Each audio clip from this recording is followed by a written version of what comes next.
Makerere University's administration was compelled to suspend Guild student elections following the death of Bewatt Betungura, a law student from Uganda Christian University, last week.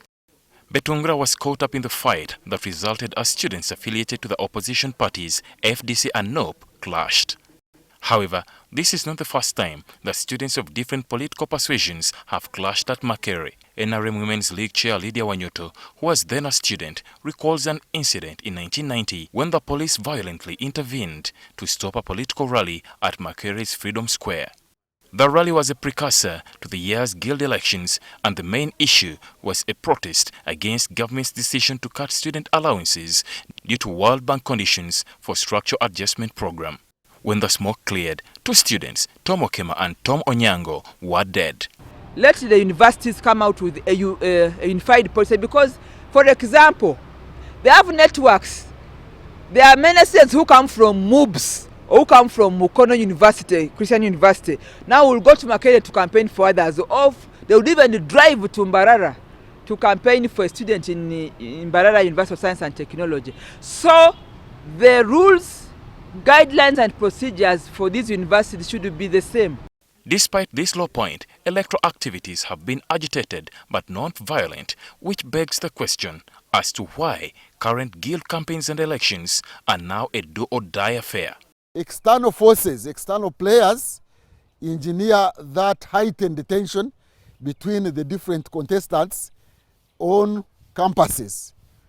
But two, the students also would want to build image from the university and instrumentalize that image, use it as a tool for launching themselves into national politics.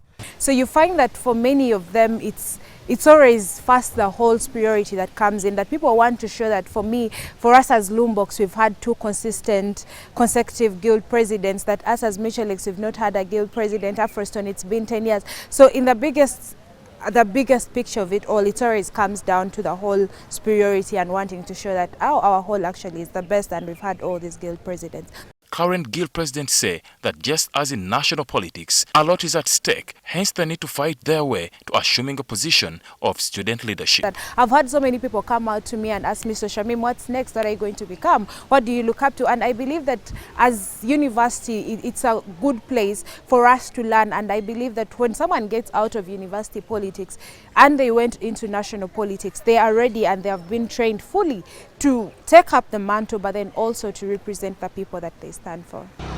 When you win, it is actually the first level of your political career. It is the first level where you have to show the other students that actually you can represent them, that you can front the policies, that you can share the ideas, and represent all students at each level. The reason why people fight is, of course, one, self-interest, but also the fact that it is one ground for launching your career in politics. However, political analyst Dr. Mambusa Ndebesa believes the ugly spectre of violence has taken center stage as mainstream political parties abandon politics based on ideology. When you have competition for positions, not competition for ideas, you are likely to have violence.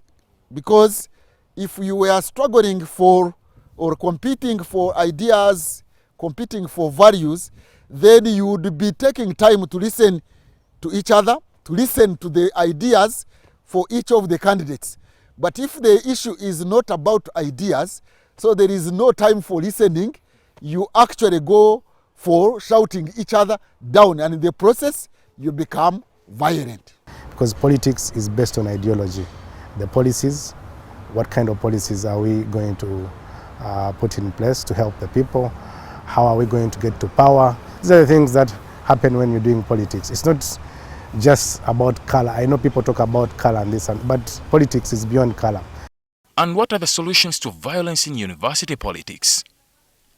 There should not be campaigns after, like, say, 6 p.m. or 7 p.m. There should not be campaigns at night. Two, the contestants should not be in one place at the same time. Or if need be, they can be staggered over days. ALI MIVULE, NTV.